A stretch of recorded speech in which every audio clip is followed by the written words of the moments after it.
Well, in this tutorial video, we want to use one of the most important technical analyses, which is the use of moving averages, to find entry and exit points for stocks. But before we dive into the technical analysis software and implement the moving average on the stock's price chart, I want to explain the concept of moving averages to you in a short Excel file. See, to calculate the moving average, I assume that I've brought in 22 working days of the stock here, where the stock has taken completely random and different prices. Some days it has increased and some days it has decreased. To calculate the moving average, it's enough for me to go to the add-ins section, or actually enter the add-ins window, which is in my Excel settings, and select the Analysis Toolpack option. When I select this option from the Data tab and the Data Analytics option, I can actually calculate the moving average of these numbers by selecting the Moving Average option. To calculate the moving average of these numbers, it's enough for you to consider your input range as the numbers for which you want to select the moving average. Here I select my input range, and then I choose the time period for my moving average here. Guys, pay attention. When you calculate the moving average, you need to specify how many days moving average you want to calculate for the stock. In other words, all moving averages have a time period. For example, let's assume we want to calculate the 4-day moving average for this stock. To calculate the 4-day moving average, I need at least 4 days to pass since the stock's inception to be able to calculate its first moving average on the 4th day. So I can't do this in less than 4 days. Or if I intend to calculate the 20-day moving average of the stock, at least 20 days must pass for me to be able to calculate the first moving average for that day and the subsequent days.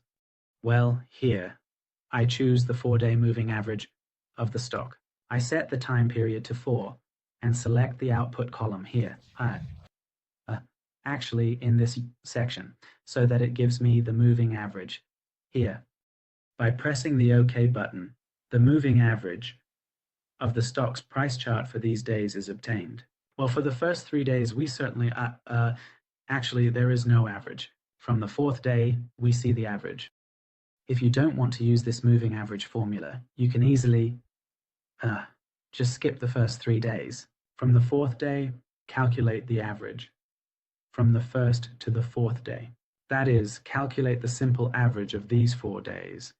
But for the following days, you must definitely remove 1 day from here in your calculation and calculate the next 4 days. That is, take the average of the 5th, 4th, 3rd, and 2nd days and do not include the 1st day in the average. Or for the 6th day, you must calculate the 3rd, 4th, 5th, and 6th days, meaning your next 4 days, and remove the 1st and 2nd days from your data as you calculate these averages one by one. For example, now on the 19th day, the average of the 4 numbers 19, 18, 17, and 16 is mine, meaning we consider these numbers and exclude the previous numbers from my calculations. Well, by doing this, I calculated the moving average of my stock for those days, from the 4th day to the 22nd day. The next thing I need to do is to compare the stock price of that day with the moving average of the stock for that day. For example, I assign a color, for comparison. For instance, suppose here, where my moving average is less than the stock price of that day, I show it in red. And so on until the end. 35 is less than 50. 45 is less than 60. 51 is less than 55. 56 is less than 60. 60 is less than 65. 62 is less than 70. 67 is less than 75. But here, 67 is greater than 60. Well, I'll show this with blue color. 66 is greater than 62. 63 is greater than 58. 63 here is less than 72, so it should be in red color. 66 is also smaller. 71 is smaller. 74 is greater.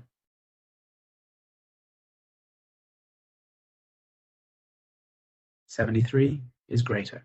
69 is greater. 64 is greater, and 60 is also greater than the 50s. Well, if you notice, on some days, the moving average is less than the price chart, less than the stock or the stock's price chart.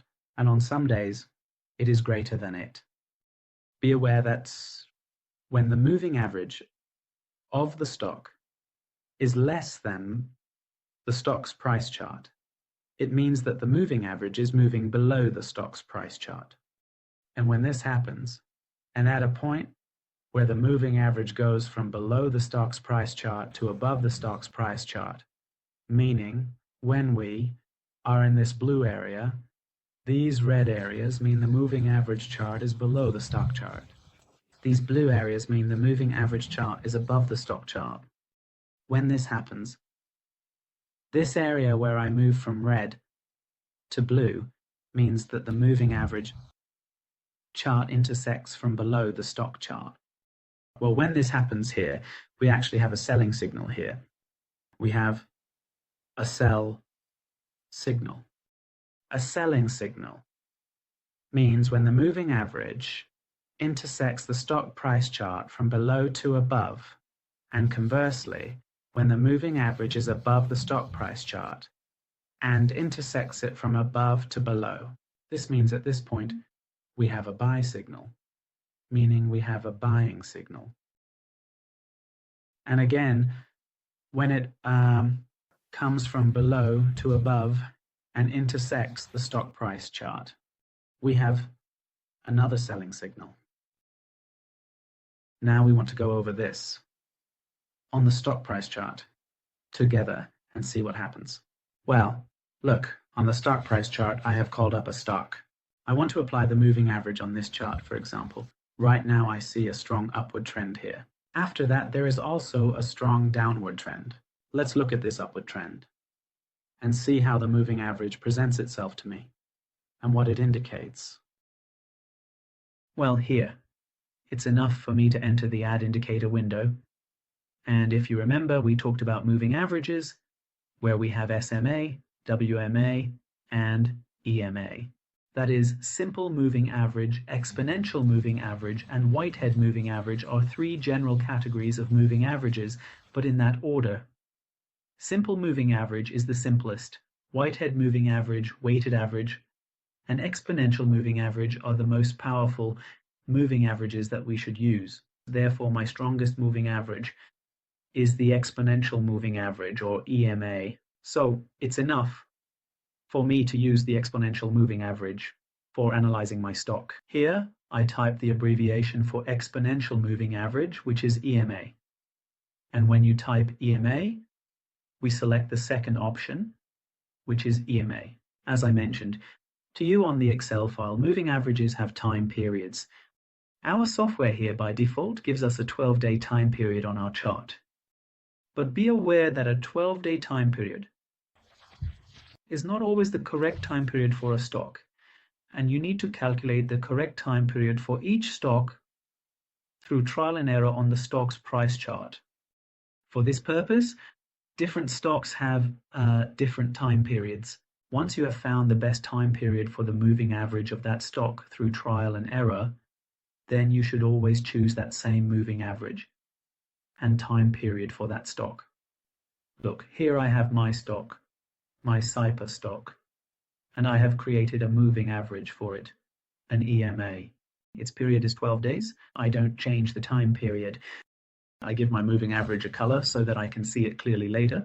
For example, here I give it a red or pink color, and I also increase its thickness a bit, setting it to thickness 5, and then I press the confirm button.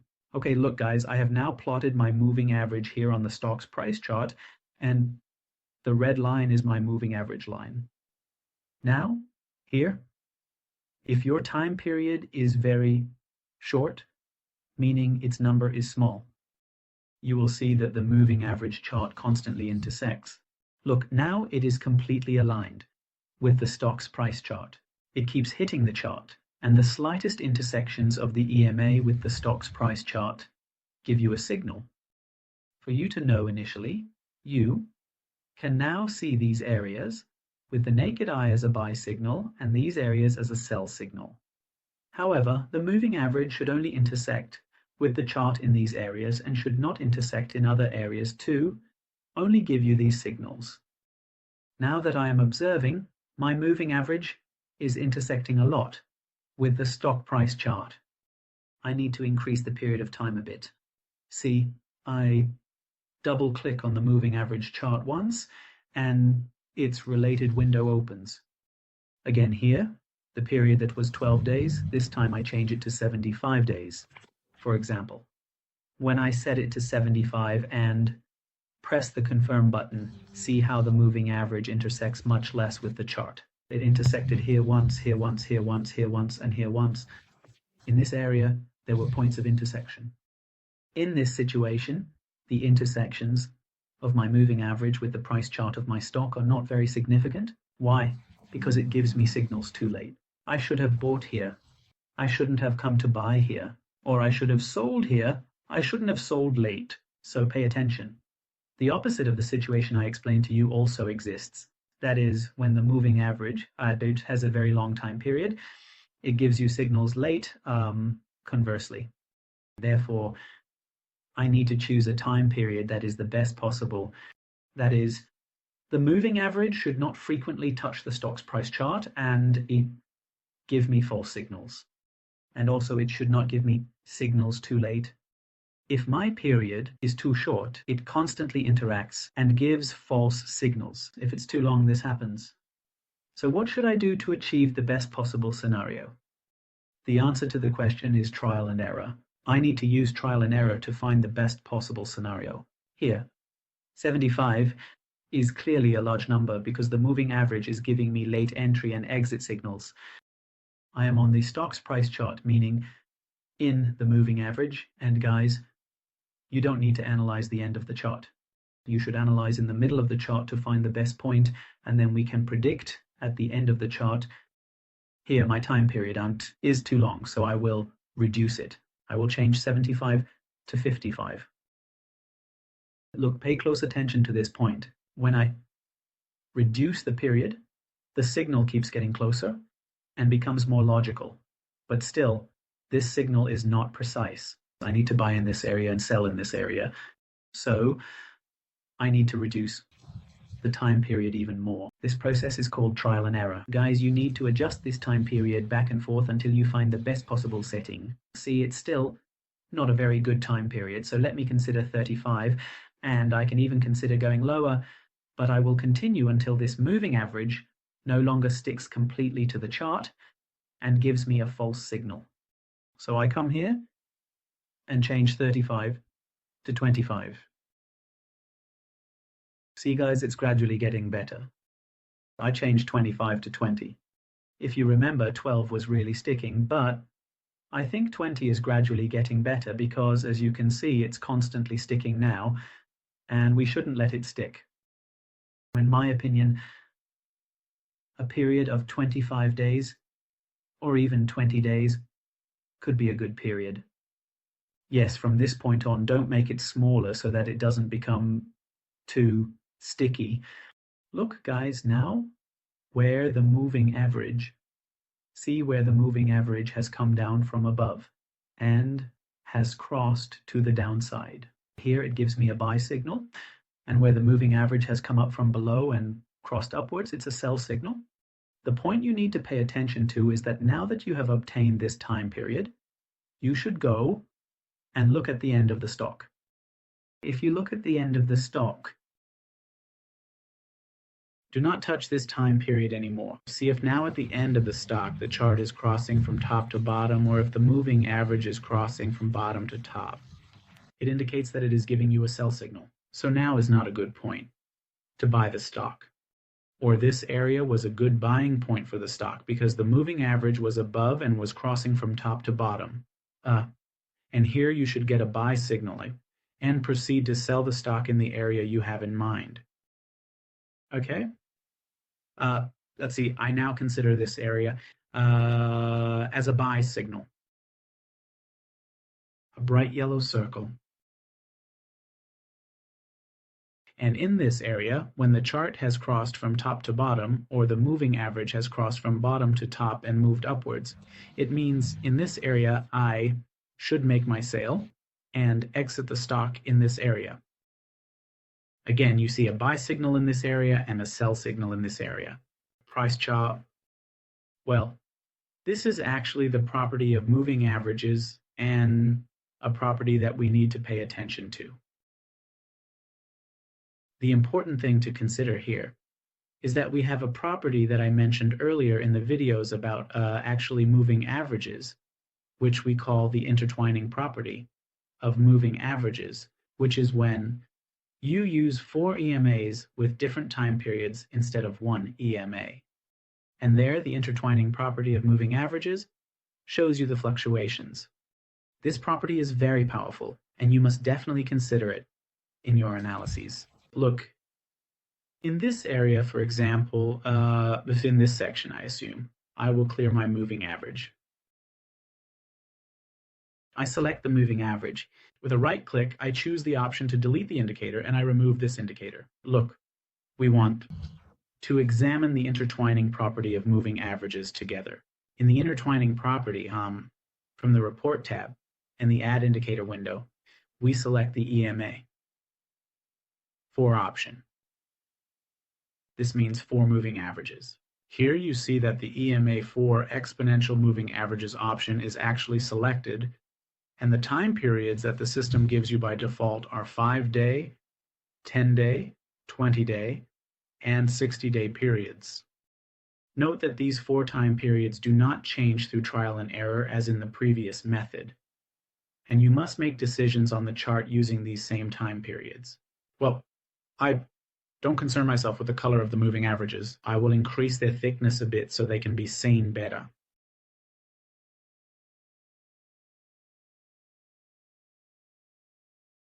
By pressing the confirm button, you will see the 4 moving averages.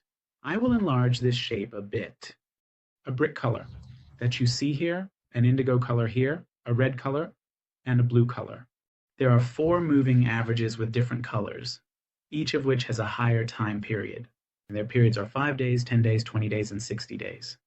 Now let's see what is going to happen on the stock's price chart. Look, guys, for example, let's examine this area together. See when the moving averages acquire an intertwining property. What does intertwining mean? It means, for instance, let's look at this area. My 60-day moving average, which is this blue one, is at its highest point. And then the other moving averages are positioned, but when we transition from one trend to another, the moving average that was the highest comes down to the lowest, and their positions switch accordingly. We call this property the interweaving property of moving averages.